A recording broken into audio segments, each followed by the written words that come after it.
explain to people what the heck an avatar is? Because I know the movie, but I'm pretty sure... The movie Avatar, yeah. That's probably even more interesting. But yeah, look, it's a core marketing concept, and it is a good one to open up a discussion like this, especially as we're getting other questions rolling through.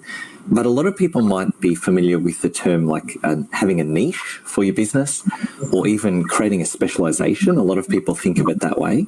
And an avatar is almost like the flip side of that, the other end of that coin. If you're developing yourself as a specialist in a certain area, you're growing a reputation doing that, you're getting a lot of experience and hands-on skills in a specific area, part of what you need to think about is, well, who is it that I'm actually serving with this specialization? Who's at the other end of that treatment? And that's essentially what we call the avatar. It's a typical or a standardized kind of person that you might think of as your ideal client, your perfect client. And in marketing terms, when we're designing things, when we're creating marketing, if it's like bigger campaigns and stuff, you have very specific avatars. You know, you have like, this is Jane, she's 34, she's got 2 kids, she works in the city, doing this, that, whatever.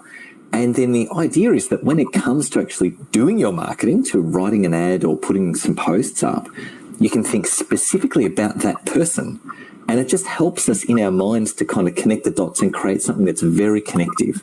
Instead of sounding too formal or too kind of distant, we just sort of imagine that we're speaking literally to this one person, and it helps all of that marketing language and process to flow a lot better. Because you all know how to speak to someone who is there in the clinic room with you, right, Paula? If Jane's on the table and asks you a question, you know how to speak with her.